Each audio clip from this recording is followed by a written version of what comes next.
Everyone, इस video में हम डिस्कस करने वाले हैं 2016 का सीटेट का क्वेश्चन पेपर। इससे पहले हम 2014 और 2015 का डिस्कस कर चुके हैं।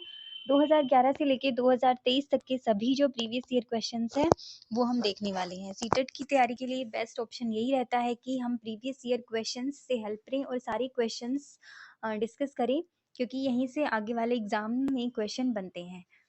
ठीक है, तो स्टार्ट करते हैं 2016 का पेपर। अगर आपने 2014 और 2015 का नहीं देखा है तो आप देख सकते हो, प्लेलिस्ट बनी हुई है सीटेट CDP PYQ के नाम से। ठीक है, तो ये 2016 का है और सीटेट एक साल में 2 बार होता है, इसलिए 4 पेपर हो गए एक साल के, तो हम सारे ही डिस्कस करेंगे। फर्स्ट क्वेश्चन है, learning is an active process because सीखना एक सक्रिय प्रक्रिया है क्योंकि सीखना तब होता है जब शिक्षार्थी को कुछ जानकारी दी गई हो। सीखना याद करने और किसी व्यवहार में सक्रिय परिवर्तन की ओर संकेत करता है। ज्ञान पर कार्य करते हुए शिक्षार्थी ज्ञान का निर्माण करता है। सीखना मुख्य रूप से जैविकीय कारकों से नियंत्रित होता है।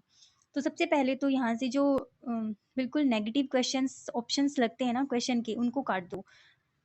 सीटेट में सबसे ज़्यादा यही होता है कि बहुत सारे ऑप्शन, 4 ऑप्शंस में से कई बार ऐसा ऑप्शन हमें मिल जाता है जो बिल्कुल ही नेगेटिव होता है। तो नेगेटिव और पॉजिटिव वर्ड्स का भी ध्यान रखना बहुत इंपॉर्टेंट है। जैसे सेकंड ऑप्शन में मेमोराइजेशन लिखा है, वेरी नेगेटिव वर्ड है रोट मेमोराइजेशन, तो ये तो यहाँ से वैसे ही कट जाएगा। अब मेमोराइजेशन है तो लर्निंग कभी नहीं होगी।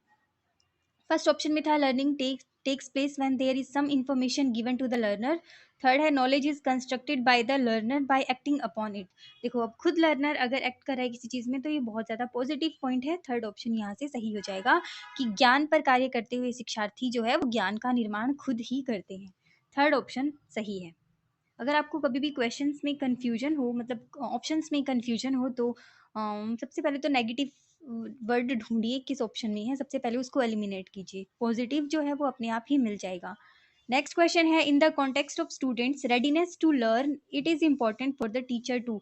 सीखने के लिए बच्चे की तैयारी के संदर्भ में एक शिक्षक के लिए क्या महत्वपूर्ण है। देखो, रेडीनेस, लॉ ऑफ रेडीनेस सबसे पहले तो याद रखने किसने दिया था, थॉर्नडाइक ने दिए थे 3 लॉ, जिसमें लॉ ऑफ रेडीनेस इंपॉर्टेंट था कि जब तक बच्चा तैयार नहीं होगा सीखने के लिए तो तब तक उससे कुछ भी सिखाया नहीं जा सकता। तो इसे बच्चे को रेडी करने के लिए क्या करना चाहिए, वही क्वेश्चन में पूछा हुआ है। फर्स्ट है अधिगम के प्रति बच्चे की अभिप्रेरणा को मापना, मतलब उसे मोटिवेशन देना। हाँ, बहुत पॉजिटिव पॉइंट है। Apply law of readiness to the student. हाँ ठीक है, लॉ ऑफ रेडीनेस अप्लाई करना है, लेकिन कैसे करना है। Assess the general knowledge of student, ऐसी कोई बात नहीं है, जनरल नॉलेज को असेस करने से कोई रेडी नहीं होंगे वो।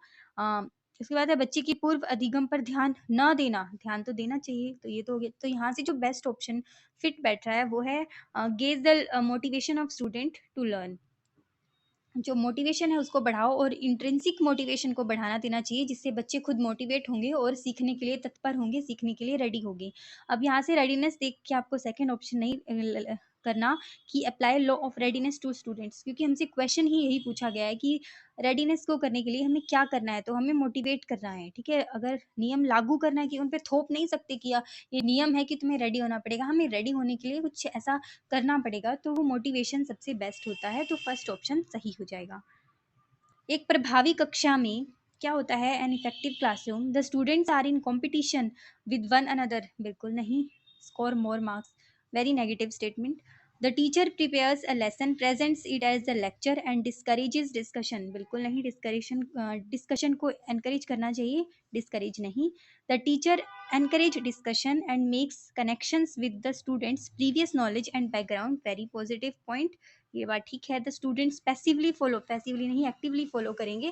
थर्ड ऑप्शन यहाँ से बिल्कुल सही है कि शिक्षक प्रोत्साहित करता है डिस्कशन को और जो शिक्षार्थी हैं उनके पूर्व ज्ञान को सम्मिलित करता है उन्हें नया ज्ञान देने में। तो थर्ड ऑप्शन बिल्कुल सही है। प्रीवियस नॉलेज को हमेशा कनेक्ट करना चाहिए, ये बात ध्यान रखना, पॉजिटिव पॉइंट होता है। नेक्स्ट है children develop interest in the classroom. कब डेवलप करेंगे अपना इंटरेस्ट क्लासरूम में। The teacher favours only good students. बिल्कुल नहीं, नेगेटिव बात। The teachers encourage and appreciate each student to participate. हाँ, बात ठीक है। They sit in the big classroom with their friends. बिल्कुल गलत। They don't get homework. नहीं, तो सेकेंड ऑप्शन यहाँ से सही है। शिक्षक प्रत्येक शिक्षार्थी को भाग लेने के लिए प्रोत्साहित तथा प्रशंसा करता है, हर बच्चे पे ध्यान देता है, हर बच्चे को ही एनकरेज करता है। तो सेकंड ऑप्शन सही हो जाएगा। नेक्स्ट है as children enter the school. जब बच्चे विद्यालय में आते हैं उन्हें बता देना चाहिए कि विद्यालय की भाषा भिन्न है और उन्हें अपनी मातृभाषा में बिल्कुल भी नहीं बोलना चाहिए। गलत बात है, अपनी मातृभाषा का प्रयोग कर सकता है बच्चा। एनईपी में भी बोला है कि 5 साल तक बच्चे को उसकी मातृभाषा में ही पढ़ाना है, मदर टंग में, 5th क्लास तक। अब उनके अभिभावकों को बताना चाहिए कि वे घर पर केवल विद्यालय की भाषा को ही इस्तेमाल करें। अच्छा, अब उनका घर का सिस्टम बदल दें? नहीं, बिल्कुल नहीं। उन्हें अपनी मातृभाषा में बोलने की अनुमति दी जानी चाहिए क्योंकि अभिव्यक्ति महत्वपूर्ण होती है, बात ठीक है। विद्यालय की भाषा में न बोलने के लिए उन पर अर्थदंड लगाना चाहिए, बिल्कुल नहीं। तो थर्ड ऑप्शन ही सही है। They should be allowed to speak in their mother tongue because expression is important. क्योंकि अगर कोई भी भाषा बोले बच्चा, लेकिन अगर मदर टंग बोलेगा तो उसी में ही वो एक्सप्रेशन उसी में शो कर सकता है। अब हम भी अगर कोई भी भाषा बोले लेकिन जो हमारी मातृभाषा है उसी में हम अपने इमोशंस अच्छे से व्यक्त कर पाएंगे, चाहे कितनी भी भाषाएं हमें आती हो। थर्ड ऑप्शन यहाँ से बिल्कुल सही है। नेक्स्ट है, which one of the following best describes a teacher's role. कौन सा कथन शिक्षक की भूमिका का सबसे अच्छा वर्णन करता है? शिक्षक को मुख्य रूप से पाठ्य पुस्तकों में दिए गए ज्ञान पर बल देना चाहिए। नहीं, ये नेगेटिव है कि टेक्स्ट बुक से ही सारा ज्ञान ले। शिक्षक को अपने अभिलेखों का रख रखाव परिश्रम पूर्वक करना चाहिए। अपने अभिलेखों का, टीचर शुड मेंटेन हर रिकॉर्ड। नहीं, the general attitude of the teacher should be to promote a feeling of security among the children. हाँ ठीक है। The teacher should encourage competition. बिल्कुल नहीं। तो थर्ड ऑप्शन ही यहाँ से सही है। एक शिक्षक की सामान्य अभिवृत्ति बच्चों में सुरक्षा की भावना को बढ़ावा देने वाली होनी चाहिए।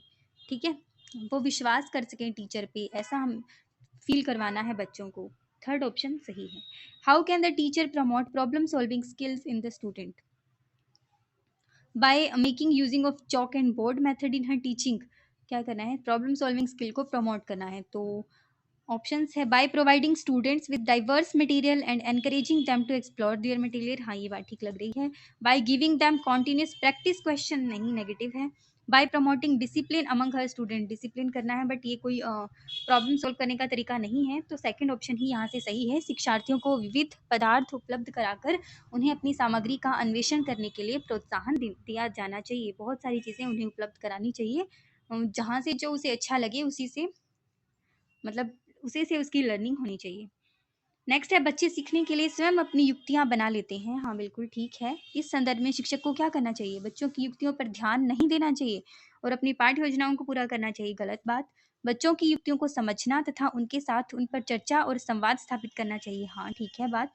बच्चों को ऐसा न करने के लिए एक लंबा भाषण देना चाहिए। अच्छा, पाठ्य पुस्तक में लिखित प्रक्रिया को कड़ाई से पालन करने के लिए बच्चों को प्रेरणा देना चाहिए। नहीं, सेकंड ऑप्शन ही यहाँ से सही है। Needs to understand the children's strategies and discuss and have a dialogue with children. Discussion जो है वो बहुत ज़्यादा पॉजिटिव वर्ड है। डिस्कशन, डायलॉग, रोल प्ले, ठीक है, out of the box, out of the class, connected to real world, सारे positive words होते हैं। जहाँ भी ये ऑप्शन मिले, डाइवर्जेंट थिंकिंग, क्रिएटिविटी, सारे पॉजिटिव आंसर देते हैं। Which one of these factors plays a very important role in learning? केवल आनुवंशिक बनावट, या अलोन आ गया, ओनली आ गया तो वैसे ही नेगेटिव है। Physical infrastructure, social context and emotions, maturation and physical appearance. देखो, मैच्योरेशन ठीक था बट फिजिकल अपीयरेंस आ गया, इसलिए ये ऑप्शन भी नेगेटिव है। फिजिकल इंफ्रास्ट्रक्चर भौतिक, नहीं बिल्कुल नहीं। तो थर्ड ऑप्शन ही सही है, सोशल कॉन्टेक्स्ट एंड इमोशंस, जो इंपॉर्टेंट रोल प्ले करते हैं लर्निंग में। हमारी सोसाइटी, समाज, हमारा जो संदर्भ है समाज को देखने का, हमारा नज़रिया है वो भी, और हमारे इमोशंस भी। थर्ड ऑप्शन सही है। नेक्स्ट है, early childhood refers to the period from. अब मैंने कल बताया था आपको वीडियो में कि कौन कौन सा किस में आता है। तो जो अर्ली चाइल्डहुड है वो बेसिकली 2 से 6 साल तक माना जाता है, फिर 6 से 12 साल तक लेटर चाइल्डहुड माना जाता है। तो यहाँ से 2 से 8 हमें ऑप्शन में, देखो बर्थ टू 8 ईयर नहीं, बर्थ से तो इन्फेंसी भी आएगी, तो बर्थ से तो नहीं हो सकता अर्ली चाइल्डहुड। ठीक है, और 6 से 12 तो लेटर में आता है, 6 से 12, 6 से 14। ठीक है, तो 2 से 8 ही यहाँ से ऑप्शन सही है। ऑप्शंस के हिसाब से ही हमें यहाँ से जाना होता है, तो 2 से 8 सही है। Knowing about principles of growth and development is important for a teacher because किसी शिक्षक के लिए बुद्धि और विकास के सिद्धांतों के बारे में जानना क्यों महत्वपूर्ण है? यह ज्ञान बच्चों को पृथक करने में, सेग्रीगेट कभी नहीं करना चिल्ड्रंस को। The teacher would be able to create a good impression, अच्छा प्रभाव डालने में ऐसा नहीं है। This knowledge would help the teacher to provide the children with appropriate learning opportunities. हाँ, थर्ड ऑप्शन बिल्कुल बेस्ट है। नेक्स्ट है, इससे बाल विकास एक लोकप्रिय पाठ्यक्रम बनेगा, ऐसा कुछ नहीं है। थर्ड ऑप्शन यहाँ से बिल्कुल सही है। बच्चों को सीखने के उपयुक्त अवसर प्रदान करने में यह ज्ञान शिक्षक के लिए सहायक होगा। उसे पता चलेगा कि किस एज में बच्चा कहाँ कितना डेवलपमेंट होता है, कहाँ उसकी ग्रोथ होती है, कौन सी स्ट्रेटजीज अपनानी चाहिए एडोलसेंस के बच्चों को पढ़ाने में, चाइल्डहुड के बच्चों को पढ़ाने में, अलग अलग टाइप का जो दृष्टिकोण है वो टीचर का होना चाहिए। तो इसीलिए इम्पॉर्टेंट है, इसीलिए हमें हमारे जो सिलेबस है उसमें टीचिंग एग्जाम्स में ये शामिल किया जाता है, ताकि जो आने वाले टीचर्स हैं वो इन सब के बारे में सीख सकें, पढ़ सकें। इसीलिए पेडागोजी CDP ऐड की गई है। नेक्स्ट है child's development is the result of, बच्चे का विकास किसका परिणाम है? पालन पोषण का, अपब्रिंगिंग का, combination of heredity and environment. Heredity environment तो पता ही है, कॉम्बिनेशन ऑफ हेरिडिटी एनवायरनमेंट, दोनों बिल्कुल इक्वल रेशियो में बच्चे पे इफेक्ट डालते हैं। कोई इनका रेशियो डिवाइड नहीं होता कि 60-40 होगा, 70-30 होगा, कभी भी नहीं, इक्वल रेशियो में होता है। ठीक है, सेकंड ऑप्शन यहाँ से बिल्कुल सही है, आनुवंशिकता और पर्यावरण के मिल का। अगर आपको वीडियो अच्छी लगी तो लाइक और सब्सक्राइब जरूर करना। अगर आप भी सारे प्रीवियस ईयर क्वेश्चन करना चाहते हैं तो कहीं और आपको पढ़ने की फिर ज़रूरत नहीं पड़ेगी। चिल्ड्रन, बच्चों के बारे में बताना है। They are born unruly and needs to be civilised by the society. नहीं, बच्चे जो है अपना ज्ञान अपना स्वयं लेकर आते हैं, ऐसी बात नहीं है कि वो बिल्कुल ही अनसिविलाइज्ड होते हैं। They are a gift of God meant to be worshipped, ईश्वर का उपहार है जिनकी पूजा करनी चाहिए। हाँ वैसे मतलब इंडिया में ऐसे बोला जाता है कि जो बच्चे हैं वो भगवान का रूप होते हैं और उनके सब झूठ माफ होते हैं, गलतियां माफ होती हैं, ऐसा है। बट ठीक है, हम तो पेडागोजी कर रहे हैं तो ये ऑप्शन भी नहीं होगा। Are influenced by the social and cultural context they grow up, जिस सामाजिक और सांस्कृतिक संदर्भ में बढ़ते हैं उससे प्रभावित होते हैं। बिल्कुल सही, यही बात है, यही ऑप्शन ठीक हो जाएगा। नेक्स्ट है खाली स्लेट संसार में आते हैं। ये बात भी वैसे ठीक थी कि जो ब्लैंक स्लेट बोला गया है बच्चों को, कोरी स्लेट कहा है, जॉन लोक ने कहा था बच्चों को कि कोरी स्लेट होते हैं बच्चे। लेकिन जो यहाँ से ऑप्शन बेस्ट बन रहा है वो यही है, जिस सामाजिक और सांस्कृतिक संदर्भ में वे पलते और बढ़ते हैं वो उसे पूरी तरह से प्रभावित करता है। वही कल्चर, वही रहन सहन, वही भाषा वो सीखते हैं जैसा समाज उसको मिला है। ठीक है, हम हरियाणा में रहते हैं तो हम हरियाणवी लैंग्वेज, हरियाणवी कल्चर, वैसा ही रहन सहन रखते हैं। कोई पंजाब साइड पैदा हुआ है तो वो उसे बहुत ज़्यादा इन्फ्लुएंस करते हैं सोसाइटी और कल्चर। तो थर्ड ऑप्शन यहाँ से सही हो जाएगा। नेक्स्ट है, एक 5 साल का बच्चा यह तर्क नहीं कर पाता कि जब पानी को ऊंचे और संकरे गिलास से चौड़े बर्तन में डाला जाता है तो पानी की मात्रा उतनी ही बनी रहती है। इसको देखिए, कंजर्वेशन का ख्याल आपके मन में आ रहा होगा, जो पियाजे ने दिया था कि किसी बच्चे को चौड़ा बर्तन दिया और एक पतला और संकरा लंबा बर्तन दिया, और उसे पानी डालने के लिए कहेंगे तो चौड़े बर्तन में से कम दिखेगा और लंबे और संकरे बर्तन में से ज़्यादा दिखेगा। तो इसका क्या मतलब है? इसका मतलब वो प्री ऑपरेशनल स्टेज में है, अभी उसमें कंजर्वेशन का जो कंसेप्ट है, रिवर्सिबिलिटी का जो कंसेप्ट है वो डेवलप नहीं हुआ है। तो ऑप्शन देख लेते हैं। शी कैन नॉट सिम्बलाइज, देखो सिंबल की कोई बात नहीं हो रही तो ऐसा कुछ नहीं है। दे कैन नॉट इमिटेट, अनुकरण नहीं कर पाता, ऐसा नहीं है। She can not reverse her thinking, her behaviour is not goal directed. Goal directed तो बिहेवियर होता है प्री ऑपरेशनल में, तो यहाँ से थर्ड ऑप्शन ही सही हो जाएगा कि उसमें अभी रिवर्स वाली थिंकिंग पैदा नहीं हुई है। वो नहीं बता सकता कि सेम ही वाटर था उसमें भी और उसमें भी, पलट दिया तो क्या हुआ। कंजर्वेशन बेसिकली कंजर्वेशन के साथ ही जाता है, लेकिन यहाँ से ऑप्शन के हिसाब से थर्ड ऑप्शन सही है, रिवर्स नहीं कर सकता अपनी थिंकिंग को। और ये प्री ऑपरेशनल 2 से 7 साल की एज में होता है अकॉर्डिंग टू पियाजे। While riding a bicycle, a boy promotes his sister drive fast, we will reach there earlier। कि तेज चलाओ साइकिल, हमें वहां जल्दी पहुंचना है। तो यह किसको प्रदर्शित करता है? देखो, क्यों तेज चलानी है, तो ये और क्या हो जाएगा तेज चलाने से। तो ये 2 क्वेश्चन आते हैं, तो ये 2 क्वेश्चन होते हैं कॉज एंड इफेक्ट। ठीक है, कार्य कारण में किसी चीज का रीजन फाइंड करना, cause and effect. Third option सही हो जाएगा, जो कंक्रीट ऑपरेशनल स्टेज में डेवलप होता है बच्चों में। ये भी पियाजे से ही क्वेश्चन था basically. The process of adjusting, deleting schemas and forming new schemas to maintain equilibrium is called। देखो, अभी पियाजे की थ्योरी में मैंने भी आपको पढ़ाया हुआ है कि इक्विलिब्रेशन होता है, जो संतुलन बनाना होता है बच्चे को। तो उसके भी 2 पार्ट, अडेप्टेशन, और उसके 2 पार्ट होते हैं आगे, एसिमिलेशन और एकोमोडेशन, है ना। तो यहाँ से जो क्या होता है कि अपनी जो बच्चे ने अपनी स्कीमा बना रखे हैं उनमें कुछ नया ऐड करने और पुराने को हटाने, इस प्रक्रिया को क्या कहा जाता है? ऑप्शन से तो पता चल रहा है जोन ऑफ वाइगोस्की स्कैफोल्डिंग नहीं होगा, स्कीमा फॉर्मेशन भी नहीं कहती इसको।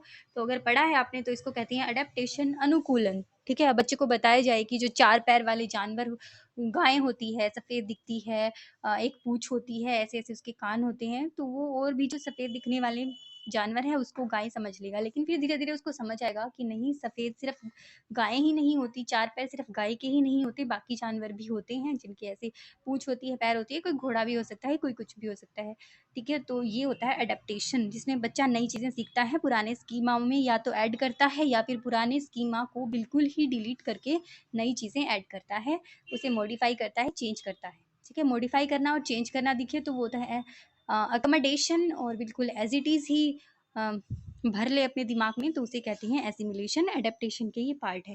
थर्ड ऑप्शन सही है। नेक्स्ट है the term private speech was first used by, ये भी आपको अच्छे से कराया हुआ है, वाइकोस्की ने दी थी प्राइवेट स्पीच। जो बच्चे खुद की जो सोच होती है उसको गाइड करने के लिए, खुद को ही गाइड करने के लिए बड़बड़ाते हैं, मन में बोलते हैं। जैसे कोई बच्चा बोल रहा है यार ये मैंने क्या कर दिया, इसका कोई खिलौना जोड़ रहा है तो कहेगा यार इसका थर्ड पार्ट कहाँ रख दिया, खुद में ही बोलेगा, तो वो प्राइवेट स्पीच होती है, खुद को ही गाइड करेगा। वाइकोस्की ने दी थी 3 टाइप की स्पीच, ठीक है। नेक्स्ट है according to Vygotsky children learn a lot through dash their peers. Physical fighting with नहीं, इमिटेशन ऑफ विद पियर ठीक है, लेकिन ये एल्बर्ट पेंडुरा ने दी थी। इमिटेट करना, अनुकरण करना, ऑब्जर्वेशन करना, ये पेंडुरा की थ्योरी से है, हमसे पूछा गया है वाइगोस्की की थ्योरी से। तो ये आ जाएगा अंतः क्रिया करके, इंटरेक्शन करके सीखते हैं अपनी सोसाइटी के साथ, अपने पियर्स के साथ, अपने पेरेंट्स के साथ, अपने एनवायरनमेंट के साथ, ठीक है। कॉम्पिटिशन भी नहीं होगा, थर्ड ऑप्शन सही है। वाइगोस्की के अनुसार बच्चे अपने समवयस्कों के साथ अंतः क्रिया करके बहुत कुछ सीखते हैं। अल्बर्ट बंडूरा ने बोला था इमिटेट करके, ऑब्जर्व करके सीखते हैं। नेक्स्ट है Kohlberg's idea of moral development has dash level. तो कोहलबर्ग ने कितने लेवल दिए हैं, बहुत इजी क्वेश्चन है, 3 लेवल दिए हैं, प्री कन्वेंशनल, कन्वेंशनल और पोस्ट कन्वेंशनल, ठीक है। उसमें 2-2 स्टेजेस दी है, यानी टोटल 6 स्टेजेस दी हैं और 3 लेवल दिए हैं, ध्यान रखना। Learner centred approach is one in which, शिक्षार्थी केंद्रित उपागम कौन सा होता है।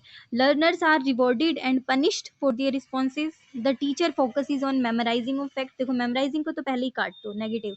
Learners with the teacher's guidance are made responsible for constructing their own understanding. Yes, बच्चे खुद अपनी अंडरस्टैंडिंग बनाते हैं, इससे पॉजिटिव पॉइंट नहीं हो सकता, तो थर्ड ऑप्शन ही सही हो जाएगा, ठीक है। जिसमें टीचर जो है, जो बच्चे जो है वो टीचर्स की गाइडेंस में खुद अपनी नॉलेज को कंस्ट्रक्ट करते हैं, बनाते हैं, और टीचर उनको गाइड करता है, सही है या गलत है, थर्ड ऑप्शन सही है।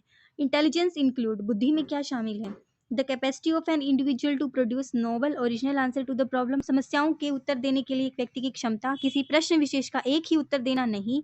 योग्यताओं का समूह जो व्यक्ति को सीखने में मदद करता है। अनुभव के परिणाम स्वरूप व्यवहार में स्थायी परिवर्तन। तो यहाँ से जो ऑप्शन बनेगा, स्थायी परिवर्तन नहीं होता, परमानेंट चेंज नहीं होता, बिहेवियर में हमेशा टेम्परेरी चेंज ही होता है, थर्ड ऑप्शन यहाँ से सही है। जो इंटेलिजेंस क्या होती है, जो व्यक्ति को सीखने में मदद करता है, बुद्धि वही होती है, ठीक है, जो डेवलप करने में हेल्प करती है खुद को, थर्ड ऑप्शन यहाँ से सही हो जाएगा। थोड़ा सा कंफ्यूज कर सकता है आपको क्वेश्चन, देखो सेकंड ऑप्शन नहीं होगा, उत्तर देने के लिए व्यक्ति की क्षमता किसी क्वेश्चन आंसर से हम नहीं कर सकते हैं, ठीक है, और परमानेंट चेंज नहीं होता, अस्थायी परिवर्तन ही होता है, तो थर्ड ऑप्शन ही यहाँ से सही हो जाएगा। नेक्स्ट है the importance of communication with others as a major factor in the development of a child's language. एक बच्चे की भाषा के विकास में दूसरों के साथ संप्रेषण करना बहुत महत्वपूर्ण है। तो भाषा पे जो इन ऑप्शंस में से जिस पे भाषा ने बात की थी वो थे वाइकोस्की, जिन्होंने प्राइवेट स्पीच, ईगोसेंट्रिक स्पीच इनका दिया था, और बोला था कि बच्चे में सबसे पहले भाषा आती है, फिर विचार आते हैं। तो एक बच्चे की भाषा का विकास पर क्या महत्व पड़ता है, ये वाइकोस्की जी ने बताया था, लेव वाइकोस्की सही आंसर हो जाएगा। If a teacher thinks that girls need to be given a different type of education which would help them because good wives and mothers, मतलब लड़कियों को ऐसी शिक्षा देनी चाहिए जो उनको बेहतर पत्नी और माँ बनने में मदद करे, तो ये विचार कैसा है, तो बहुत ही रूढ़िवादिता और पक्षपात वाला विचार है भाई। तो फर्स्ट ऑप्शन है लड़कियों के प्रति सामाजिक अभिव्यक्ति को चुनौती देगा, बिल्कुल नहीं देगा, ये तो बढ़ावा देगा। यह प्रदर्शित करता है कि शिक्षक सामाजिक दृष्टिकोण को परिवर्तित नहीं करते, ऐसा भी नहीं बोल सकते। लड़कियों के लिए लाभकारी है, बिल्कुल लाभकारी नहीं है। लिंग पूर्वाग्रह को बढ़ावा देता है और लड़कियों की क्षमताओं को सीमित करता है, बिल्कुल सही। जेंडर बायस को ये प्रमोट करती है, ये थिंकिंग, और सेट सीमित भी करती है, क्योंकि सिर्फ माँ बनना या फिर पत्नी बनना ही लड़कियों के लिए इम्पोर्टेंट नहीं है, यही नहीं है उनकी लाइफ में, और बहुत सारी चीज़ें वो कर सकती है, तो लिमिटलेस हैं लड़कियाँ भी, तो उनको नहीं बांधना है, ऐसी पूर्वाग्रह में ऐसी बायस उनके साथ नहीं करनी है, फोर्थ ऑप्शन सही हो जाएगा। Assessment should focus on increasing competition among children. Assessment सिर्फ कंपटीशन इंक्रीज करने का होता है, नहीं। रिड्यूसिंग द टीचर्स वर्क, नहीं। फर्दरिंग लर्निंग, अधिगम को आगे बढ़ाना, हाँ ठीक है। लेबलिंग चिल्ड्रन, बिल्कुल नहीं, नेगेटिव, बट तो अधिगम को आगे बढ़ाना ही सही हो जाएगा। फर्दरिंग लर्निंग, ठीक है। असेसमेंट एक महत्वपूर्ण क्रिया होती है लर्निंग में, थर्ड ऑप्शन सही हो जाएगा। Children with special needs should be, हमें चाहिए कि विशेष आवश्यकताओं वाले बच्चों को कोई शिक्षा नहीं दी जाए, काटो। केवल व्यवसायिक शिक्षा दी जाए, नहीं। अलग करके भिन्न विद्यालय में, नहीं। विशेष व्यवस्था वाले नियमित ढांचों में शामिल करें, यस। रेगुलर, हमें रेगुलर स्कूल में उनको मिलाएं जहाँ पे उनके लिए थोड़ी सी विशेष आवश्यकता हो, जैसे कि जो बच्चे ऊपर नहीं चढ़ सकते उनके लिए नीचे क्लासरूम बनाया जाए, जो नहीं देख सकते उनके लिए छूने वाले ऐसे कुछ लर्निंग इंग्रेडिएंट्स शामिल की जाए। तो यही है, स्पेशल प्रोविजंस के साथ उनको रेगुलर क्लास में, कक्षा में शिक्षा दी जाए। To deal with diversity in her classroom a teacher needs to, विविधता को संभालने के लिए क्या करना चाहिए शिक्षक को? शिक्षार्थियों के सामाजिक संदर्भ का सम्मान नहीं करना चाहिए, बिल्कुल गलत, करना चाहिए। बच्चों को शारीरिक छवि के आधार पर जांचना चाहिए, नहीं। शिक्षार्थियों के सामाजिक और सांस्कृतिक संदर्भों के प्रति संवेदनशील होने की आवश्यकता है, हाँ सही बात है। समान अनुदेशन देने और व्यक्तिगत भिन्नताओं पर ध्यान न देने की आवश्यकता, नहीं, बिल्कुल नहीं। यूनिफॉर्म इंस्ट्रक्शंस नहीं देने, मल्टी डायरेक्शन में उनको इंस्ट्रक्शंस देने हैं और उनके इंडिविजुअल डिफरेंसेस का भी ध्यान रखना है, थर्ड ऑप्शन यहाँ से सही हो जाएगा। Be sensitive to the social and cultural context of the students. Next है, how would you identify a child with learning disability, कैसे फाइंड करेंगे? बाय एडमिनिस्ट्रेटिंग इंटेलिजेंस टेस्ट, हाँ ठीक है। By seeing their physical appearance, से नहीं करना। By looking at their notebook से भी नहीं करना। By observing how much they fight with other, कि वो बच्चों के साथ झगड़ा करते हैं, नहीं। तो फर्स्ट ऑप्शन यहाँ से सही है। जो इंटेलिजेंस टेस्ट है, आईक्यू टेस्ट, वो बनाए ही इसलिए गए हैं ताकि बच्चे को पता चल सके हम इनकी बुद्धि लब्धि का, ठीक है, कि उनमें कुछ डिसेबिलिटी है या नहीं है लर्निंग। तो यही सही है, फर्स्ट ऑप्शन। इन ऑप्शंस में से तो यही सही लग रहा है। एडमिनिस्ट्रिंग इंटेलिजेंस टेस्ट, बुद्धि परीक्षण करके उनकी हम मेंटल एज, क्रोनोलॉजिकल एज सब पता कर सकते हैं। Creative child has the following characteristic, कौन सी कैरेक्टरिस्टिक होती है क्रिएटिव चाइल्ड में? समस्या समाधान के प्रति दृढ़ उपागम, रोट मेमोराइजेशन काटो पहले ही, conformity to the given rules and norms, original thought and expression, fourth option ही यहाँ से सही है।